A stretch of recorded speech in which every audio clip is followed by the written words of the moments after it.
even though that's a good amount of time, it's like because the journey is so windy, you realize that if you're not being, if you don't have a mentor who's like kind of telling you where to go, or rather you know how to explain to your mentor where you want to go. That's a great point, man. Explain it to your mentor where you want to go. Yeah, I like that, man. Yeah. So it was just like you just kind of go everywhere, and then you look up, and then you went nowhere. Yeah. Let's say that again. That's what you think. Like you're just going all over the place, and it feels like you're making so much progress, and then you look up, and you're just like, damn, like it feels like nothing happened in all of that time. Yeah. And it was at that moment. It was honestly at that moment where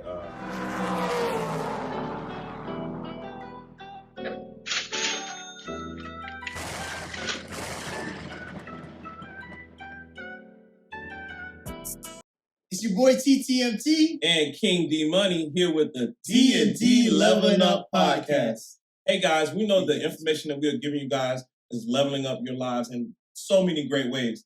First things first though, we need you guys to like, comment, subscribe, and share.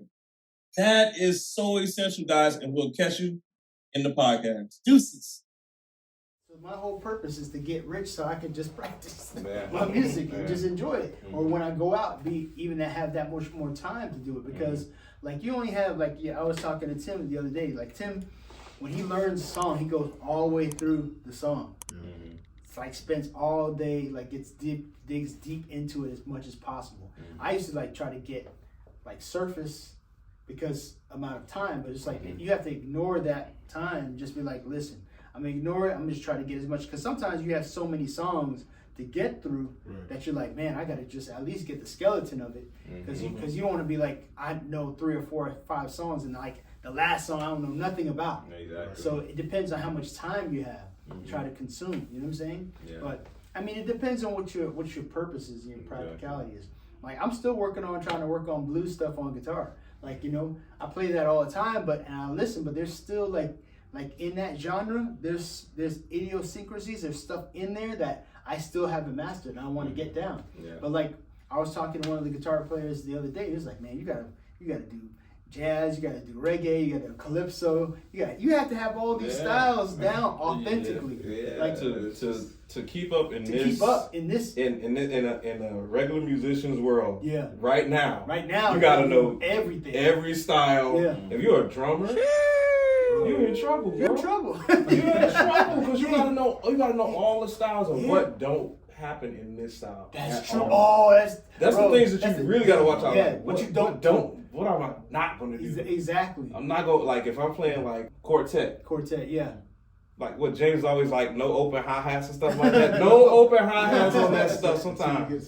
Till you get to the drive. Do not open that hi-hat till you get to the drive. Or you're gonna mess up everybody's nut. Okay. In the words of Levi knows. You're gonna mess up everybody's wet dream if you open that hi-hat before the drive. Yeah. And this is what genre? Okay. I see. Right? You don't open that hi-hat till you get to that drive, or you have messed up. People will come up and unplug you in the middle of your set. That's the type of stuff that you step away from. Yeah. I tell you who's really good at picking spots though, and that's another thing we have to do as musicians. Nate Beneby. Oh really? Yeah. Nate, we talk about Nate. Yeah. Nate the great. Placement, bro. Nate has placement. Yeah. Everybody can play what he plays, but they don't play it when he plays it. Yeah. And when you like, hold on. Yeah. That's Nate. Yeah. Nate, educate me. Who is Nate the Great? Nate Beneby. Nate Beneby, he's played for he plays for Antioch of Miami Gardens. Yeah. It's a very well. He played for New Way. My bad. Yeah. He's played for New Way Church in Miami. He's he holds it down. Bass. Okay. Yeah, man. Bass guitar. It's a guitar player. Yeah, we're gonna mention a lot of bass guitar. Yeah. We're amongst the greats. We're amongst the greats. Tim. Let's go, Tim. Tim Wimberly is going to be said around the world at one point, bro. Exactly. One of the great greatest bass players that ever touched the instrument. Man, you know what's so interesting? Like there's a guitar player named Gary Smith, man. He's so much like Nate Beneby. Like he just so eases into the song, and then he'll play something. You're like, oh my gosh, what you do? You know what I'm saying? He's like, he'll just flash it out to you. It's like he's unassuming. So he'll be part of the fabric of the music, and then you'll be like, ooh, where did that come from? It's like, but his playing is so sweet because it's like, and I'm realizing as a guitar player, even at the other church I'm playing in, it's like I have to learn to play less than play more, and play like in placements where it's needed. Not because I want to play all, guitar players, they want to play the whole solo through the whole song. You can't solo through the whole song. Like you trying to solo and get everything out you can get in that one song. But no, you got to learn how to place and just come in and out. And it's really, because you're an auxiliary instrument, you don't necessarily have to be the front person, but you have to be able to be special just enough to people to notice, like, oh, that's nice. Just a light, you do a light touch and come back. You know what I'm saying? Just enough for people to notice you, but not to the point where you're like overtaking the music. What do you mean by auxiliary instrument? So auxiliary is like, it's not the main. Yeah. So anything that's auxiliary is added to. So like you'll have aux keys, right? You have a main or lead keys or lead guitar, right? But that's almost like being the rhythm. So you have lead and rhythm guitar or lead and rhythm. With keys, it's just you have auxiliary. So that's basically what I'm talking about. Got you. Yeah. For sure. Yeah, man. But it's dope. You want to say something, D? Oh man, this music journey, man. It's so much stuff. But I feel like what I'm doing now is I'm just gonna go back to my roots, study one genre. Yeah. People just gonna know me for that genre exactly. for a year or two. Yeah. And then when you know it, yeah, when the greats really just study the basics. The basics, exactly. They go to the basic, study that, study what they know, get really good at that. Yeah. Then they say, okay, I'll move on to the next style of music, and I'll study that for a long time. Yeah. You don't do a million at one time. You don't do 6 or 7 at one time and be great at it. Yeah. Every player that you probably ever heard that's really good, you can go, man, you used to always do this. Yeah. You used to, man, the first 2 years of you playing this instrument, you used to always do this. You did that all the time. Yeah. But then if they kept up with the instrument, you saw them grow into other styles.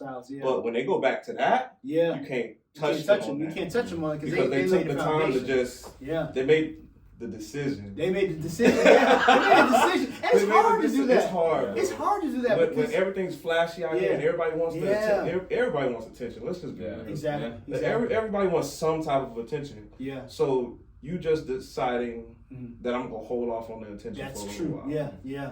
Or you don't want bad attention. Exactly. I'll tell you one thing about Sincere, we want people to want us back. Yeah. Okay, we don't stay up there too long. Yeah. Don't stay up there too long. Don't go too early. Yeah. Don't go too late. Yeah. Okay. You want people to want you back. Yeah. And, and the funny thing you should say that because being a musician, you are the instrument, right? So how much work or desire or essence that you put into it, people see it.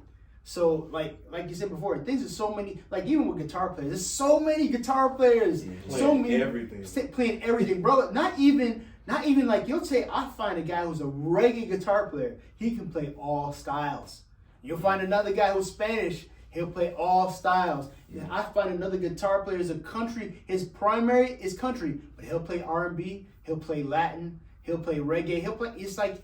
You have to, but you could tell their initial style, they got that down pat. Yeah. But it's like you got to get to the point where there's something you feel solid and strong in, and then you're grounded in that, and then you can move on, like you said before, into other styles. But it seems like you don't like.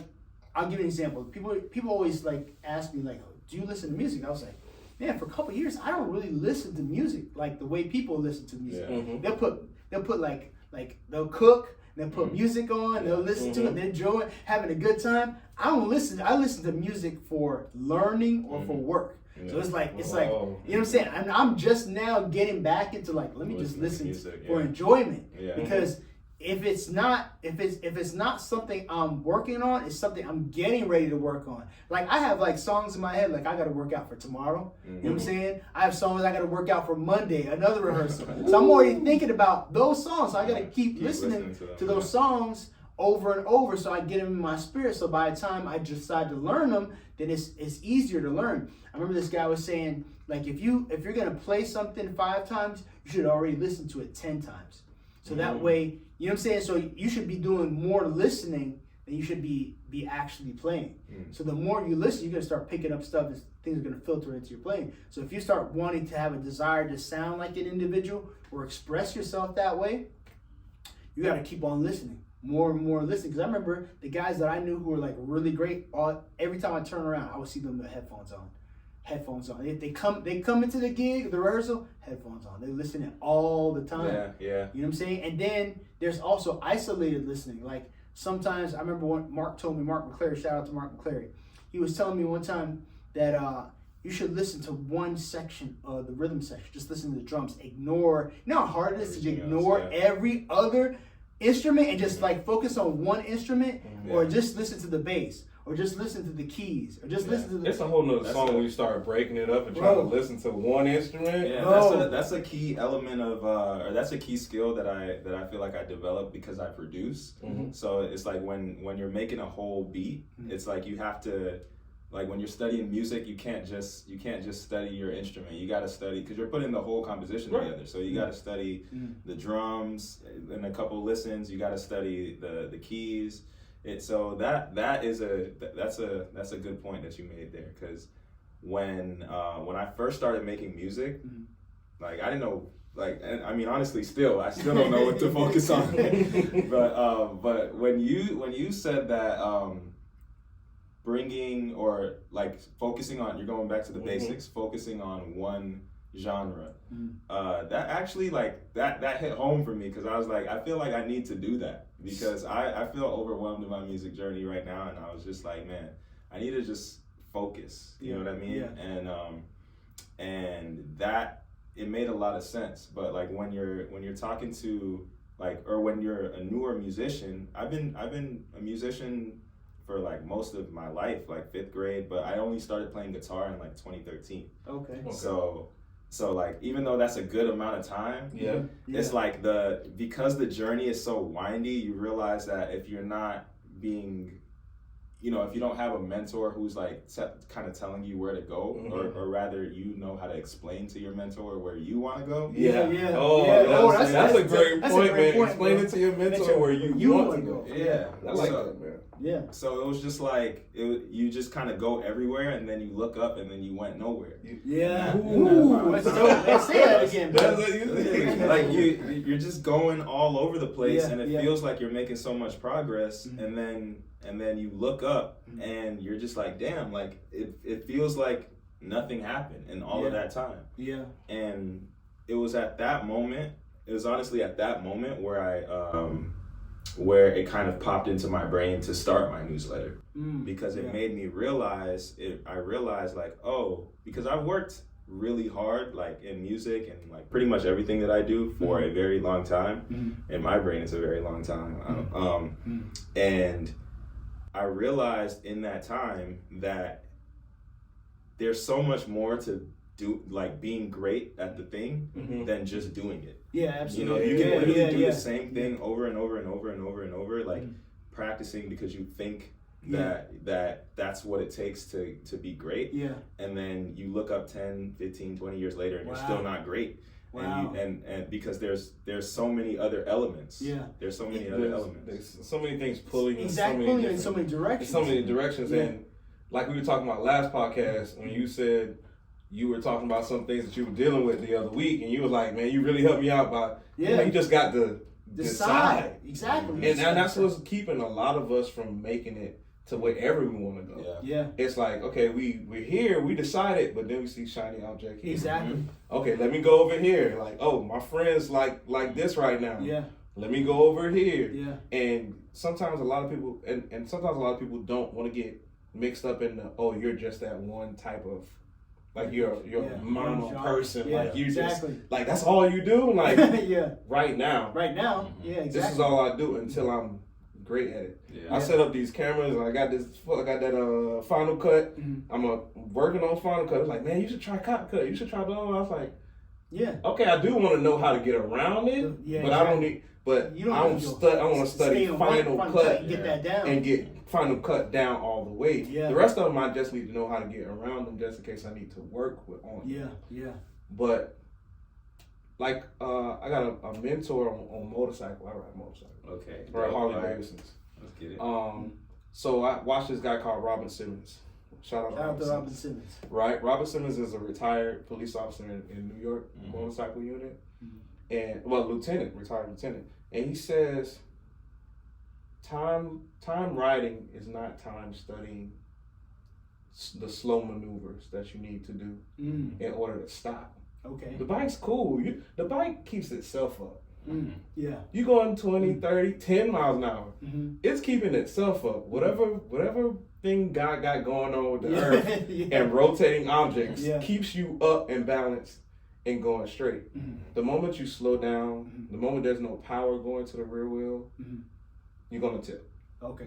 As long as there's power going to that rear wheel, you're going to go forward. But if you don't practice just that part, every time you stop, you're going to both feet down. Oh, if you ever see people ride with their feet like this when they start off, and their feet is out like this, like they're on a scooter, they don't really have that control. They don't have the control on the motorcycle. Oh, wow. And what he says is time riding is not time practicing. Let me ask you a question. That's life. That's life, man. But let me ask you a question. Because you started off like with a big bike, your first bike. So how did you get to the point where you felt comfortable to do that? Like, the truth is, I believed Robert Simmons when he said, I just believed him. I said, look, I'm just going to believe him. As long as I got power going to the rear wheel, I'm going to be okay. Yeah. Once I actually just believed it, the biggest part is getting the motorcycle off the stand. Yeah. That's where it becomes heavy. Yeah. It's when you're sitting still. Yeah, I got you. And that's that's a whole nother lesson. That's you have to let go. That's another when you sitting still, it's heavy. When you're not moving in the way you want to go. Oh man, that's heavy. dope, bro. It's a hard start to like the episode called No Motivation. No Motivation. Check it out. Check it out. It's on YouTube right now. But it's an 800-pound bike. Yeah. Yeah. It's a lot to think about. When it's sitting on the stand, you're like, that stand can't hold 800. Exactly. You're looking at it like, it's not going to do it. But it does it. And the hardest part for me is getting it off the stand. Yeah. That's it. Pulling that 800 pounds. What's called? You pulling it from my right here to right here. But once you're up, once you realize, once you believe, once I started believing that as long as I got real power going there, I'm good. Wow. I'm good. Yeah. Other than just basic skills of riding a motorcycle, stopping, going, changing gears. Yeah. Other than that, it was a piece of cake. I actually bought the bike, and they take you around the store before they send you to the finance office. They tell you see what you want to buy before you put it on the finance thing. I don't know how young you are. Well, how old are you, man? I'm 30. You're 30. Okay. Yeah. So you ever been car shopping? Yeah. They take you around and they give you all the good options and this, that, and the other. Yeah. Well, when you go to the motorcycle place, when you go to Harley Davidson Alligator Alley, before you buy the bike, before you go sit in the finance office, they walk you around, take you to the clothes place, take you to the parts, take you to clothes and parts so you can take that on the financing. Exactly. And then roll it into your payments. Exactly. Sales 101. They're upselling. They're upselling to if you know that these guys are good. Of course, they got to like y'all. They got to because you got to get the jacket. You gotta get the jacket. You gotta get the jacket. Come on, man. You need a helmet. You have to have a helmet. Boots.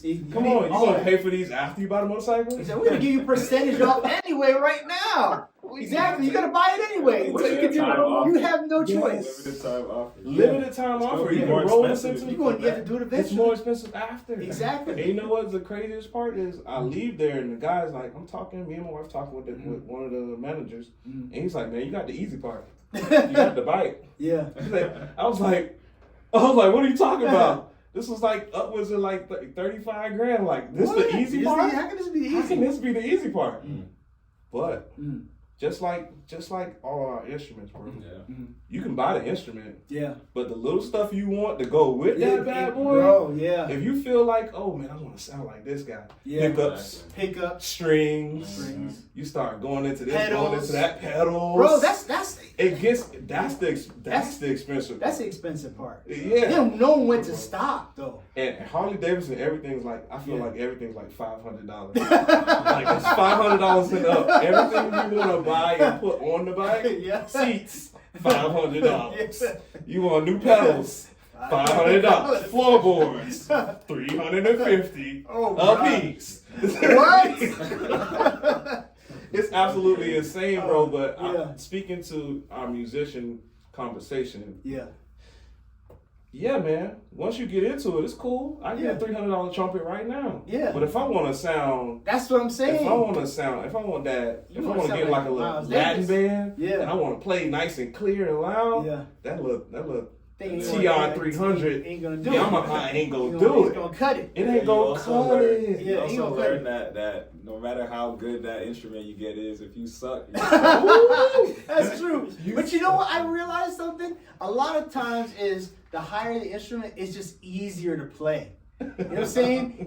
You can find instruments that are cheaper and they'll play well, play good, but like the higher you go up, like it'll just be easier to play. But you still gotta have to be able to play. You still have to have the man. That's a humbling feeling. Yeah, you still got. You go and buy that thing that cost you just a little bit more than everybody else. Yeah. You said you wanted it, you get it. Yeah. And then you go, hold on, this ain't making me.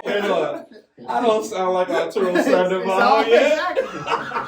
Exactly. Like I don't sound like Miles yet. Yeah, exactly. Why? Yeah, I spent all this good money. Man, hey man, let me tell you something. I'm fighting with myself with that. Cause it's like now I'm in the process of like putting together a pedal board. So like I'm trying to get a certain amount of sounds. And of course, pedal boards is like a whole guitar. You buy a couple pedals, man, that's a whole nother guitar. This speaks to the motorcycle thing I was telling you about. When you get those pedals, you go pedal into the pedal. What do they call it? The pedal journey. Yeah, and it's a new instrument to learn. Yeah, they call it in trumpet world for mouthpieces. They call it a mouthpiece safari. Okay. Because that's what guys do. They go from mouthpiece to mouthpiece, bro. But bit mouthpieces that sit like this on your mouth, that sit like that on your mouth, mouthpieces that the bore is this big. Then you get into all those intricate things like pedals. That pedal, I've seen some pedal boards, bro. And I can just look. I say, look, I know that pedal board is worth more than your whole guitar. Bro, it is. Them pedals are like 200 a pop, sometimes 300 a pop. And then you see somebody with one this big on stage with 18 of them sitting there lined up. I'm like, yo, what's going on here? Bro, it's a whole nother world. Because at first I was like, I just like to just have everything on one sitting processor so I can just use it. But then after a period of time, you want to have a lot more control, like literally over the pedals. So you can have, and pedals are stronger when you have them individually. You know what I'm saying? Unless you're buying like a Helix or something that's way out of the line, which is over $1,000. But if you buy your individual pedals, you could kind of form what you want to sound like. Because at the end of the day, you got to sound like who you want to sound like. You know what I'm saying? And then, because even when I was talking to another guitar player, he's like, yeah, I could show you these and things, but this is my sound. You got to get your sound. It's almost like you have certain things that you want to express on the instrument. You've got to get to the point of what do you define mastery for you on the instrument. You know what I'm saying? Because it really doesn't have to be about what other people think about you or what they consider. It's like, do I feel complete on the instrument based on what I'm doing? You know what I'm saying? And then knowing like, hey, I can execute this well. I don't care what anybody says. You know what I'm saying? Because I remember one of the guitar players is like, man, you could have been out of tune in one thing. Everybody think you suck. But you was just out of tune. You know what I'm saying? He was out of tune. That's what he used to tell me, like, man, always make sure you're in tune when you first start out.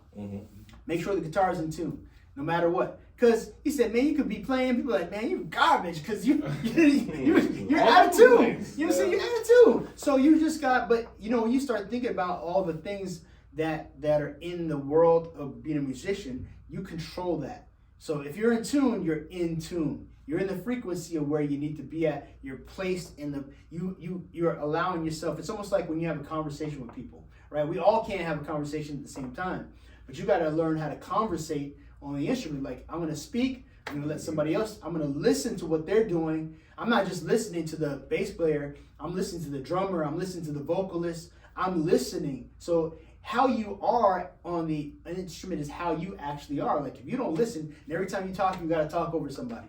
You know what I'm saying? And that means you're going to play over somebody. Yeah. You know what I'm saying? So you are who you are when you express yourself in that way. So if you get to the point where you recognize, like, I'm the instrument and how I want to express myself and how I want to deal with, basically just mastering you. Yeah, you gotta master you. Yeah, just like we're doing right here on the D&D Leveling Up podcast. Yeah. And if you don't know, now you know. That's right, guys. You need to master yourself. And we are mastering this interview thing today. Yes. We're going to get it. We're going to do our, second or third interview right now? Yes. Okay. And I'm going to let Dirk introduce our guest. So I'm going to introduce our guest. Deji is a student of mine, as well as a independent musician, as well as producer. Also a writer as well. Also has done modeling as well. Have you done any acting, brother? Nah. Okay, he hasn't got to that point. I've done a little bit of acting. He looks like he might have that in his future. But potentially. But Deji is an amazing artist. We met at a Guitar Center, and basically Sam Ash. Actually, you're right, Sam Ash, because I'm always thinking about Guitar Center. He's all, you're in there. You know what I'm saying? So he's an excellent guy. He basically has a good spirit. And I just asked him to be on the podcast because he has a lot of insight into what he does. You also do music therapy as well, as for your job. So a lot of people don't really see, like, I have a friend of mine who's a music therapist, and I was like, there's music therapy? I didn't even know that was a job. Oh, man. You know what I'm saying? So most people don't even know that there are people who actually help people with music as their job, you know? So Deji's going to kind of explain, you know, he's going to talk a little bit about who he is, where he comes from. Like, Deji, you're actually, so your name, what is your full name? My full name is Ayodeji Oduwole. Okay. Yes. What does that mean? Does that meaning behind it? Yes. Okay. That means double joy. So I'm twice as happy as the average person. Okay. Okay. All right. Yeah, it means double joy. Ayo is 2, and Deji is 2. Ayo is joy. Okay. So my joy is in 2. Oh, okay, nice, brother. Okay, let me see if I can not butcher it. Ayodeji. Ayodeji. So I'm glad you went out on a limb. I wasn't doing that. You can level up. You're going to ask me how I leveled up this week. I pronounced his name as best as I could, man, listen, bro. Man. I teach, and names are all over the place. I'm just glad I didn't see it on the sheet of paper. I'm trying to remember if I defined. No, I know I defined it correctly, but the two different sections of the name, Ayo and Deji. You know, I'm still working on my Yoruba myself. So okay. Awesome. Yeah. So what is the actual dialect or the language that your name comes from? My name is Yoruba. My family. Everybody, I'm first generation born in the States. Okay. So everybody before me was born in Nigeria. Okay. And my mom and dad had us in New York. Okay. And then we moved to Atlanta, and that's where I lived most of my life in Atlanta. Moved down here like 3 years ago. Okay. Yeah, 2.5, 3 years ago. Okay. So yeah. All right. Man, the music journey has been crazy. I mean, overall, like, when it comes up to, I guess, everything that makes me me, I've always been into like a lot of things. So sports, music, but I was always trying to I was never just trying to do something. I was always trying to do it at the highest level. Yeah. That's what I'm talking about. Leveling up. Yeah, I was always trying to do something, and I didn't really realize this until like later in my life, is that I put a lot of like my happiness in like how good I was at what I did. You know attaching who you are with what you do, which is really not a good thing. You know what I'm saying? Because once you attach, because if you can't do it anymore, then you can't be happy anymore. If you have happenstance exactly. happen, that can be tough. Yeah. So it's a balance, you know, because you don't want to put your self-worth into like results. Yeah. But at the same time, I do like one of the enlightened moments that I've had recently is that, okay, like I looked back and I was like, I've always been focused on mastering something. Okay. And I've always been at my happiest in that process. But at the same time, I've always been called extreme for that. Okay. I've always been people have always attempted to pull me away from that. Is that family you or get friends? people that try and call you like try hard. Yeah, like try hard. Yeah, try hard. Like because you're just you. Yeah. I'm like, guys, this isn't even the tip of the iceberg. Exactly. You just seen. This is what you just seen. Yeah. No. Wait till I go home. Yeah. Exactly. I'm gonna go home and I'm gonna do it to the like. There's so many relationships that just didn't work because in college I was literally practicing like 8 hours a day. But you know that's what I'm we're saying? talking about. Like, yeah, that's normal for good musicians. Yeah, people who are like really trying to do something. But the main thing that I learned is that like I feel like it's through the process of trying to master something that you actually reach enlightenment. Like you actually reach, like you actually get to like you have to go somewhere in your brain, but also in your heart and also spiritually to even like to get there, because it's gonna test every day. It's gonna test everything in you. Yeah. I wrote a newsletter article about like just this concept because I had a doctor's appointment recently. So this quick story. I had a doctor's appointment recently. Health is is my top priority in life. Okay. And like health and athleticism, another thing that I'm focused on mastering. And so I go to the doctor because I'm getting my checkup, and I just realized that my doctor sucks. Like he just doesn't know he doesn't know as much as you think. Yeah, it's like, and I'm asking questions about my health because I want to master my health. We assume that doctors know what they're doing, but they remember they're practicing medicine. And then you get to pick who your practitioner is, bro. Which until you decide to master these type of things and be the master of it, you don't know that this guy is just passing. You just won paper for today. Exactly. Literally, I'm just a number. But you know, interesting side note, real quick. Just want to say one real story. A friend of mine told me, he's like, we assume that doctors are great all the time just because they went to school. They could have been slacking off certain period of time. You know why? Because he was telling me this guy. Now this is a crazy story. This guy got an infection because a surgeon, carved his initials into the man's body internally. So then it got infected, and they went and opened the man back up and found that the man had carved his initials in it. And then the man went to jail. The doctor went to jail for this. So it tells you, like, literally, people are doing things that you don't think they're doing just because they're doctors. Doesn't mean that they're always a good doctor. There's doctors out there, man, who will do some things that you'll be like, whoa, I was telling us, like, we have our mindset. We assume that doctors, lawyers, certain type of individuals are always going to be at a certain type of level, but that's not always the case at all. And it's like the purpose of that article that I wrote about, where I talked about. Well, I didn't specifically talk about the doctor experience, but that's what it was inspired. That's what the article was inspired by. Okay. And it goes to one of my very extreme beliefs, is that it is literally everyone's purpose to master whatever it is that they do. Yeah. And if that literally isn't within you, then you're either in the wrong field or you're just completely misaligned with what you have going on. You know what's interesting? You should say that because, like, for instance, I'm pretty good at my job, right? And I don't particularly. It's interesting. I'm very good at sales, right? I'm a very good salesperson, but the accolades that I get from doing that is great, but it's not the area in which I always want to be. Just because I've been in it for a long enough time to master sales, that doesn't mean that's where my heart is at. You know what I'm saying? Right. Like, my heart is at playing guitar or playing music, and those options, I'm trying to master that. It's funny, you could be a master, like a master teacher. You know what I'm saying? And it's like, it's cool that you're a master teacher. You know how to keep your class. I know. I can keep a class. You know what I'm saying? You know how to, you classroom management. I can teach you something. I got good classroom management.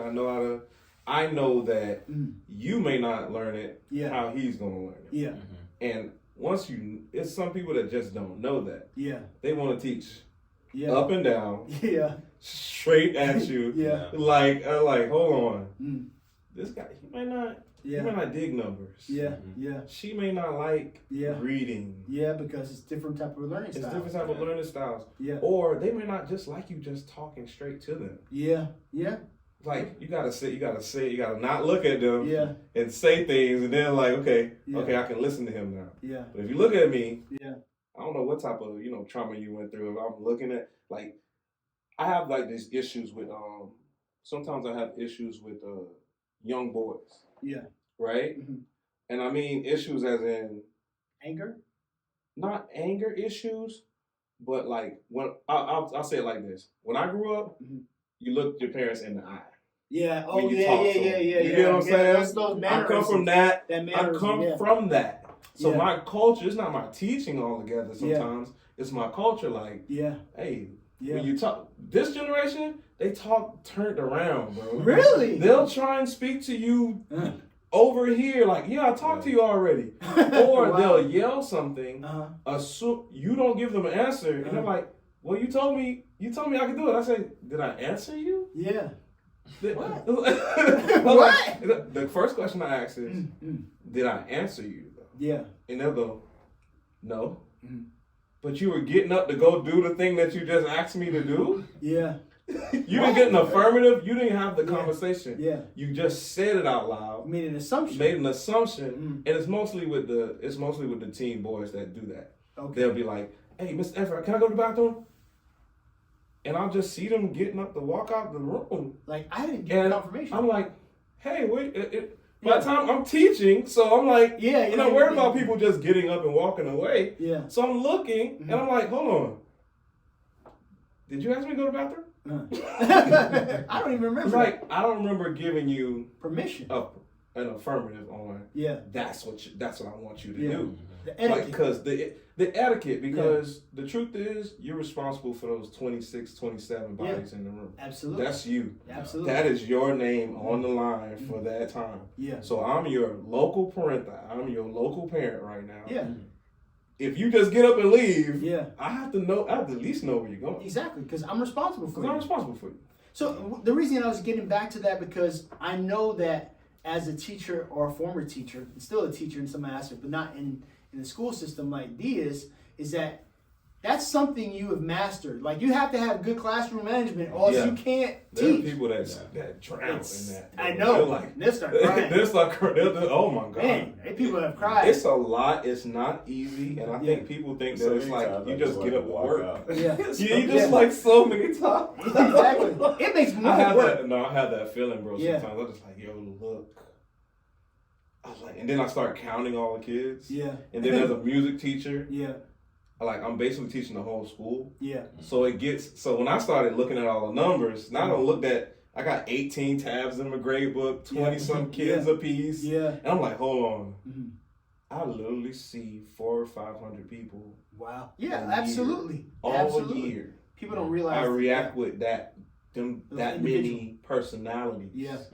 To the point where I started putting, like, certain kids are just a certain way. Yeah. Like you're that type of individual. Yeah, you're that type of person. Yeah. Like, I don't even see you as a kid. I know what type of person you are. Psychologically. Because you know what I'm saying, the way you react with me, I know what type of person you are. There's certain kids that just recluse. They sit, they do their work. That's like a profile for me. That's like an avatar for me. I see it like that. Like, okay, well, I know how to approach you. Yeah. Well, what my initial approach, I know what approach I want to use. Yeah. With talking with you, because I can't approach you the same way I approach everybody else. I can't be all bubbly with you. Yeah, because if I do that, you're not going to respect me. If I do that, you're not going to respect. I know you're not going to respect me, because I see how you talk to your parents. Exactly. I see how you talk to other teachers that are bubbly with you. Exactly. So I can't do that with you. I just have to be flatline. I have to be straightforward. Exactly. And just have you accept what I got to say. Not be so worried about being liked. Exactly. You get caught up in that as a teacher too. You're like, man, because Mm. these are the people around you all day. You don't want to be hated. You don't want to be hated either. But you know what? You still want to be respected. Yeah. At the same time, I was talking to my friend about about subbing. I said, man, Don, you still remember Don, right? Yeah. So I said at my student, I was like, Don, you still subbing? No, man, I can't deal with them children. This kid was arguing, he's bigger than me. I was like, he said, I'm done with that. You know, these kids, this generation, I can't deal with it. But the reason I brought this to attention is because, getting back to what you were saying with the mastering, like, do you have a mastery of this? Because psychologically, you're analyzing these individuals. You have classroom management. You know what you want to communicate to people. But that doesn't mean that's like your thing. Yeah. You know what I'm saying? It's like you could he has it mastered. Like I could have sales mastered. It's still not my thing, even though I'm good at it. Right. You know what I'm saying? You're good at that. You're good at teaching and communicating and all that stuff. But it's like that's not my sexy. It's like coasting. Yeah, it's not my It's like sexy coasting. thing. Oh, I hate to bring it back, but I really miss my motorcycle right now. I really do. Yeah. I'm not going to lie, bro. Yeah, I wanna get my license It's something different. Take the I think class, about it. enjoy yourself. Don't go crazy. Enjoy yourself, man. Don't let nobody else talk you out of it. Yeah. Look, I'm a living witness that if it's your time, It's your time. it's your time. It's your time. Exactly. Okay? Mm-hmm. I have a broken femur in like 7 places. Wow. And Oof. 2 screws and a plate in this end. You got the bionic. In my car, Yeah. the front of the car is here. This is where the engine was. It moved back this way like 2-3 feet. Wow. And the car is like 2 feet, 3 feet shorter now. Wow. From my accident. Yeah. So once I woke up from that, Mhm. I was like, I'm supposed to be here. Yeah. Yeah. And if he wants to take whatever's gonna take me, it's gonna take me. Yeah. Because if I'm still here after this, Yeah. Exactly. I need to go find something else to do. Yeah. I'm not finished. Yeah. The work is not done. Done. Exactly. Be fearless. Yeah. Yeah. Absolutely. Be fearless in this thing, man. Even the word says, go without all that fear stuff. Exactly. And I didn't put that in you. Exactly. I didn't put that in you to do this. So stop There's no doing fear, that. perfect no love. fear. Yeah. Don't try. You know what I'm saying? You can try and be perfect, but Yeah. that's also a fear too. That's also a fear too. You know, like you said before, man. Trying to I remember this my cousin used to say this adage. She's like, man, there's beauty in your imperfections. You know what I'm saying? A lot of times we're looking at things that like it's I start thinking this in my mind. So like, you know what? These things are meant to happen. Some things are meant to happen, and they seem like they're imperfections or mistakes. They just take you on another path because God's a chess player. So you do this, you can't go this way because you keep blocking. There's a roadblock. You got to go this way. It's like almost like you have the mouse traps. We have what you call it. It's like there's things in life like just like I had to go take care of stuff with the Challenger this morning because I had. You know what I'm saying? So that's another thing. Yeah. So I had an issue with the Challenger because I had and so interesting. It's like things warn you. Because it's not like this didn't happen before, but it didn't happen to the level. So when I went over like one of those small little those concrete blocks, like I went over them many times and nothing happened, no problem. One time I went over it and I heard it like making a whole bunch of cracking noise. I went outside and I said, okay, let me pull it up. I stopped the car and pulled it up. This time I don't know why I was watching it in motion, like the accident happened in motion, like letting it happen. And I'm like, why did I do that to myself? I kept thinking about like, why did I allow that? Am I trying to punish myself for something? Because now I had to go get the stuff. You know what I'm saying? Because I could have just been like, let me stop.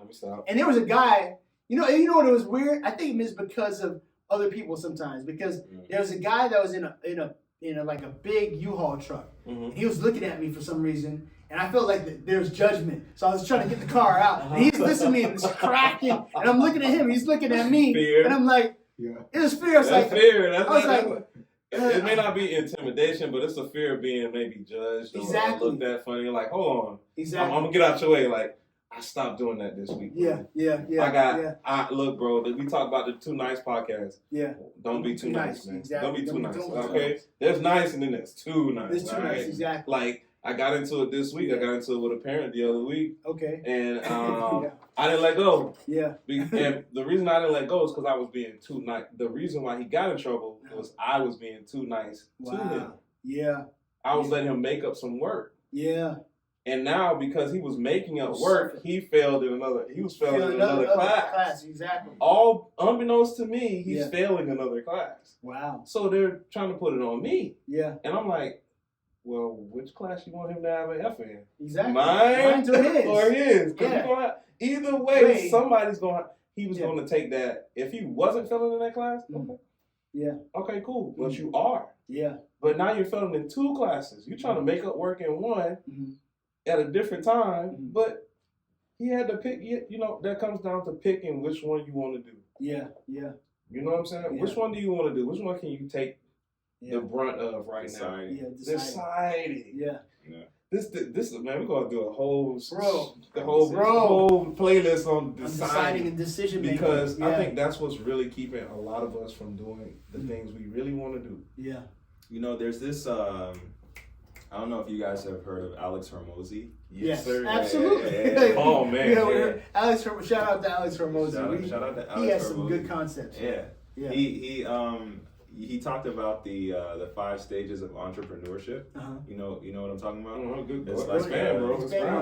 You're on the podcast. Yeah, you're on the podcast today, bro. Let's go. It's like stage 1 is uninformed optimism. Okay. And then stage 2 is informed pessimism. Interesting. Okay. Stage 3 is the valley of despair. Stage 4 in there. Stage 4 is informed optimism. Okay. Informed optimism, and stage 5 is success. Like you did it. You accomplished the goal. Yeah, you accomplished the goal. And I find it interesting because decision is important here because once people love the informed or the uninformed optimism stage of everything. They do. It's one of the best. It's the best thing. I guess it's the best thing when people start going. You know how many things I started on that? Just on that point right there. Ignorance is bliss, right? Optimism. Ignorance is bliss. It's like when you buy that new instrument and you think you're gonna be nice when you get home. You're like, this is a regular instrument, man. And then that's informed pessimism. When you start to learn, like, oh, this is actually way harder than I thought. This is actually not that fun. Yeah. Because when you're trying to master anything, it gets to the point where it's not fun. No. Because there's a lot of shit that you have to do in order to. There's a lot of things that there's a lot of discipline that needs to be applied when you're trying to master something. So that's the informed pessimism. And the thing is, most people don't realize that they're here, and then they quit way too early to look for the next informed optimism, not knowing that they have to go through all 5 stages anyway. Regardless of where they're going, regardless of what they're doing. And then the valley of despair is where most people quit. The valley of despair is basically uninformed optimism times 10.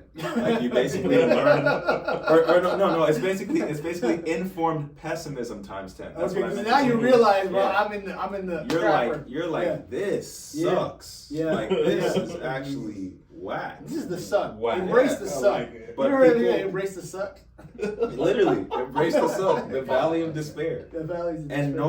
And I'm not gonna say nobody. Most people don't make it out of that, and then they go uninformed optimism, informed pessimism, valley of despair, and then they jump to the next thing, and they keep doing the same thing, in a bunch of different ventures, and they wonder why they're working so hard, but they're not seeing the fruits of their labor. It's because they're not seeing the valley of despair through in anything they do.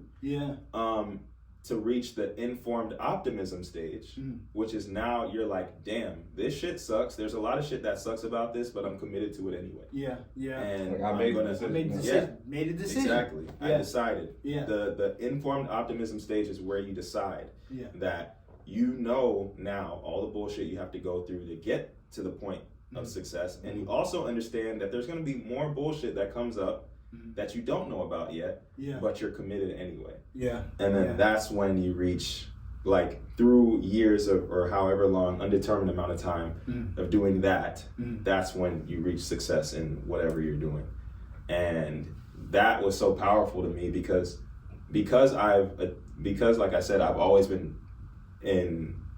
I've always been in a cycle of trying to master something. Mm-hmm. Like I used to basketball was my first thing. Mm-hmm. I was a competitive gamer at a point. Okay. I was top 10 Smash Bros player in Georgia. Oh wow. Okay. A champion in the room. All right, let's go. You know what I'm saying? Music, right? Fitness. Mm-hmm. Even now, it's like I don't play basketball seriously anymore, but like in terms of mastering my body, I'm still, finances, all of that stuff. So it's like you realize that cycle repeats itself. That cycle is always a thing. It's always a thing, no matter, because every time you start something, you're optimistic and you're like, that's why they call it beginner's luck, right? Because you start to, you're like, oh, I understand this. I could be really good at this. Yeah. And then sort of looks like somebody else's work that's been working at this for a billion years. Exactly. It's sort of just like that. I think I'm doing pretty good. Literally. You know what's so funny though? I always think about this. Like I always feel like it's like when you're learning music and transcribing something, like you only get like a little bit. Like there's a tiny bit that you get, and it's like you got to do the hard work after. Like it's almost like that beginner's luck. I feel like God will give you like just that little bit, that aspect of it. Keep talking, bro. He'll just give us that. I wasn't finished. I wasn't gonna stop anyway. but he'll give you like a certain percentage like of a song. You get that part. Right, you be like excited about it. Yeah. Then the rest of it, like the iceberg, that you haven't got, you're like, oh gosh, I got like it's harder for me to get the next note now. So you got to get through the like you talk about the valley of despair to like keep going. And so it's almost like he'll just give you just enough where you have to keep on going, and you'll be like that just enough inspires you. We talked about this on our last podcast about motivation, right? So you get enough to get motivated. But not enough to stay there. You have to decide, like, I'm going to continue doing this regardless. This is exhausting. You know what I'm saying? I got to keep going regardless. I just got a morsel. Now I got to finish the rest. You know what I'm saying? Speaking on motivation, I feel like a lot of the issue with people not being able to leave the valley of despair is not understanding how motivation and inspiration work. And I also wrote a newsletter article about this. It's called I don't remember exactly what the title of it is called, but it's based on the concept of the inspiration triangle. Have y'all heard about that? No, man, you're informing us today. Right, We're leveling up. We're leveling up everywhere, bro. Hey. Hey, we need to have some more guests on here. Please. So like you, sir. Hey, I'll link this newsletter article. Inspiration triangle. So the inspiration triangle is essentially a cycle. Like arrows there's 3 elements, and the arrows point to each other. And it's inspiration, it's motivation, and it's action.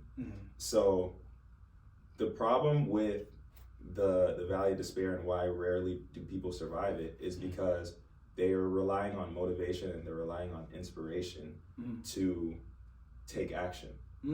So it's like inspiration, which turns into motivation, which turns into action, and then it's a cycle. But what people don't realize is that it also works the cycle works from any element. So you can also get motivated by taking action. Yeah, you get motivated, you take action, and then you get inspired, and then it becomes a cycle. But you can't control either motivation or inspiration, but you can control action. Yeah. So essentially, by being able to control your actions, you can control your inspiration and your motivation, but you have to act first, in spite of those things. It's like you act, and then through acting while you're not. The motion of doing it. The motion of doing it brings ideas, brings inspiration. That's how I feel with creativity. Yeah.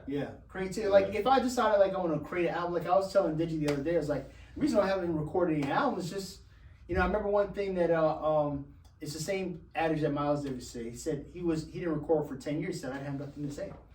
I don't feel like I have something viable to say yet that I want to express. Like there's styles I want to master and things I want to get out musically to feel comfortable enough with that to feel like I can express. But to be honest with you, when I first started, like creating music, I didn't know that much about music. I would just take a chord from here, take that chord, try to create a song out of it, and just start creating something. But it's in the action of creating that it actually start getting better at creating and being a songwriter. Is its own muscle. Exactly. It's its own skill.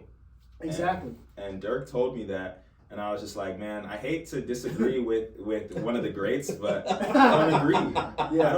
I don't agree with not making music for 10 years because you didn't have anything to say. Yeah. I feel like you have something to say every day, and I'm sure like he was a great musician, so he had amazing musicians around him who could like, you know, facilitate his vision.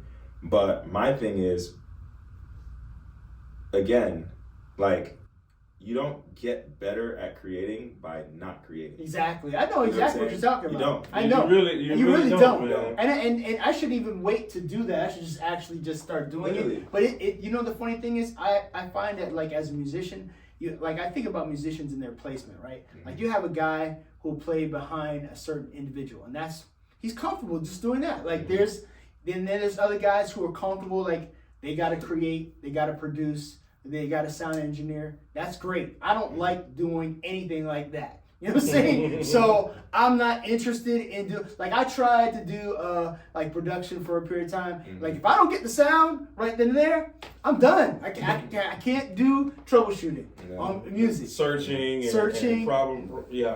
No, because it feels like it takes away from my musicianship. Because if I had to spend like an hour just going finding the sound, tweaking that sound, and then something's going on with the computer because this cable's not working with this or something. It's a different process. It's a different process. It's a beast. So it's like you have to have patience to deal. Like Tim has patience. You know what I'm saying? Like James has patience to deal with that. I don't have the patience to do it. Yeah, and that's why it's like mastering anything. It's like. There's a lot of people who don't have the patience to put up with everything you're putting up with guitar. Yeah, that's true. Yeah. So it's like mastering anything is going to challenge you to the point where it literally it evolves you into the person that you're supposed to be, like regardless, which is why I believe that if you're not focused on mastering whatever it is that you want to master, you're doing it wrong. You're doing it wrong. I hear you. Especially because again, you're a teacher, you're in sales. Like, even though those aren't your like maybe your main passion, right? It's still like you're in a place, like you're in a space. You're in a space that is important. Yeah. You're in a space that's important to somebody.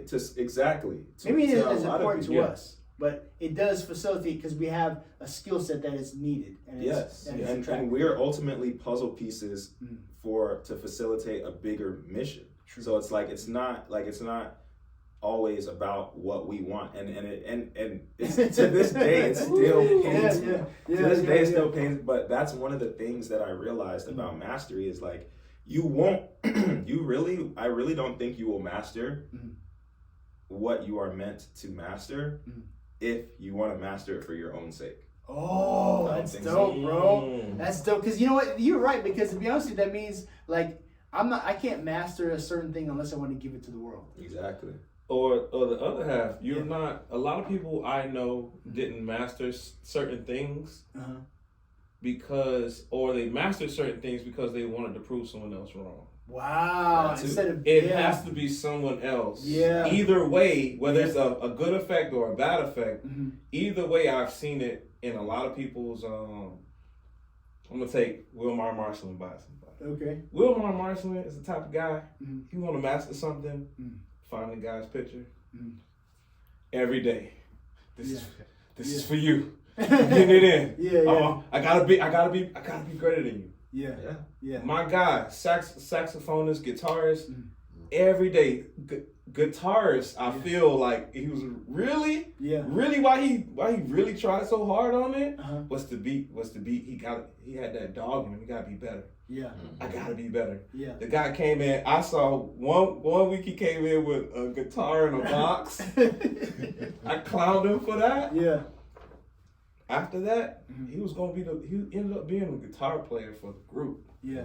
You get what I'm saying? Yeah. That's the type of like we don't have you don't usually do it always for yourself. You don't go, okay, you don't look in and go, hey, I'm doing this for you. Yeah. This is for your betterment. Yeah. Sometimes it's like, I gotta beat that person. I gotta beat that person at this. Yeah. I gotta be better than that guy. Yeah. Or I could just be as good. Especially for musicians, I feel like that's a lot of musicians. Yeah, it is. Go-tos right now. Or like at least our generation of musicians. Yeah.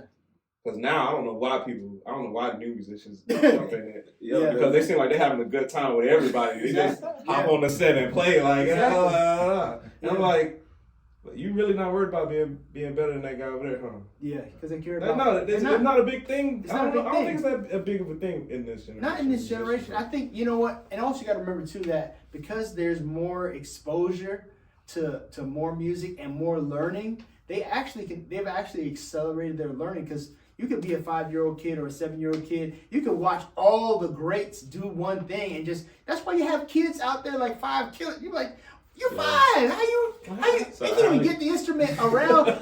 There's guitar players that are kids that are 5 years old. That the guitar is literally bigger than they are, and they're blazing. You're like, bro, it's a little boy playing bass. Yeah. So good. I forgot his name though. He's really little from NAMM. somewhere. Yeah. He's at NAMM. Bro, I'm like, yo, he's feeling it, man. Exactly. He's in it. Yeah. Aaron, Aaron, yeah. Aaron is a beast. Exactly. And I don't think he's trying to beat anybody though. No, he's not. He's just. But I want to know what his motivation would be at that age. What's his happy motivation be? So the thing is, like, when we're young, it's like when we get older rather, we have to relearn how to be kids again. Yeah. Because at the end of the day, when we're kids, we just do shit to do shit. And it's like when you're doing something just because you're immersed in it, you're almost unstoppable. Because it's like you might not be motivated by you're motivated by the fact that you're literally just so present in what you're doing. You're not thinking about anything else. Yeah. And you have less distractions. Yeah, you're creating for the sake of creating. You've chosen to have less distractions. When you're a kid, you hear everything around you. You notice everything. But some kids just they gravitate, zone out. Like I'm turned off to that. But they don't choose to do that. They don't choose to. They don't choose to. I don't believe that they choose to do that. They kind of they gravitate to what they find interesting. And it's like when they find something interesting, it's game over. It's game over. But interesting. I don't mean to cut you off, but I was thinking about like Montessori. So I grew up going to Montessori schools. Montessori schools are basically where they don't put you in a situation where they regiment your training. They kind of let you go to wherever your motivation is, right? So it's like free thinking. Yeah. And I remember when I started studying in college, when children where babies start growing, their brains are processing millions of information. Like as we grow older, it starts slowing down. But in the beginning, you're taking as much information as possible and getting in. So if you're at a certain age and you're younger, you happen to be in one genre where you're around musicians, you're listening to it all the time, you're soaking up all that stuff and immersing. And when you get older, that learning starts to slow down because you're not processing information like that anymore because you've gone to school and school has got you to the point where you regimented in this component. So you don't think, you're not a free thinker. You know what I'm saying? When you're a child, you're a free thinker. You're getting all the stimuli and then you can get whatever you gravitate toward and you can just dive into it. And you get older, the older you get, the more distractions keep getting bigger and bigger and bigger. More responsibilities. The more responsibilities you have. Yeah. And that's why, like I said, we have to relearn how to be a kid. Yeah, exactly. I wrote about that as well. Okay. It's like all the links below. All the links gonna be below. How to be a kid again. Yeah. Or how to be a kid forever. Okay. And it's like a lot of it a lot of it is like about creating your own bubble, because I do feel like you do need to be financially free in order to get there. Exactly. Because if you're working, yeah. if you're forced to be at a 9 to 5 yeah. every single day, there's literally no way you can immerse yourself in anything but the 9 to 5. Like, and you can't be creative either. You have to go outside of that to be creative. Exactly. Yeah. So it's like it's about buying back your freedom first. Well, that's not first, but that has to be in the game plan. Yeah. But also in the meantime, just remembering they're just understanding that you are closed-minded right now because of everything that you've gone through and all the schooling and all the experiences. Because when you even kids, like when they touch a hot stove and it burns them, chances are they don't want to touch it again. And that happens to us daily, psychologically, socially. You know what I'm saying? You might get laughed at when you stand in front of class, and now you don't like public speaking anymore. So it's really about just breaking. That's what the whole newsletter is about. It's just breaking all the barriers that we have subconsciously built through our experiences. And doing that, I feel like the way that you do that is through mastering something, because you learn all those things about yourself when you are immersed in something. I tell you, man, one of the saddest lessons that I didn't grab. That's why it's sad. Yeah, it's because I didn't grasp it. Shout out to Melton Mustafa Sr. Yeah. I recently took my horn into the shop at All County Music. Okay. And I was telling the tech about who I knew. He was like, "So you went to Florida Memorial?" So I was like, "Okay. You taught under Melton, Senior." I was like, "Yeah.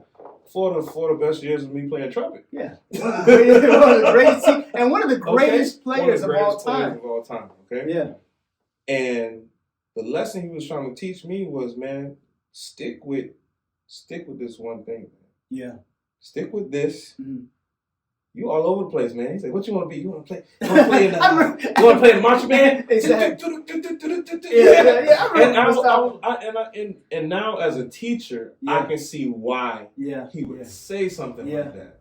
He was seeing me from over here, and going, "You're everywhere." Yeah. Like you haven't. People that have decided, you kind of barely see them. Yeah. Because they're off doing what they decided to do. Yeah. That's true. So barely see them. So, but when you see them, they're all business and they're all to it. Yeah. And I'm coming to that lesson now in almost 17 years later. Yeah. 18 years later, I'm coming to that lesson full circle. Yeah. And I'm trying to apply it to my own life. Yeah. And with that being said, I'm really trying to apply that to my own life. Next question, though, to kind of wrap it up, is there anything new we can expect to see from Deji? Yeah, I mean, what's coming up? Every week there's something new. I put out 2 newsletter articles every week, so that's Monday and Friday. Monday. Can you name them? Huh? You want to name them? Name the ones. Is there a name of the newsletters? The Thriving Artist Newsletter is what it's called. Yeah. So click the link in the book. Yeah, you can you can go to newsletter.thrivingartists.com. Thriving -artists with an S. .com. Okay. So it's gonna be in the description. But yeah, those go out every Monday, every Friday. I'm also working on an album. I'm also working on a book. Okay. But those TBD. But you can follow me on Twitter at ORCAUDIO. That's Orcadio. That's my artist name, and it's Orcadio on Twitter, on TikTok, and on Instagram.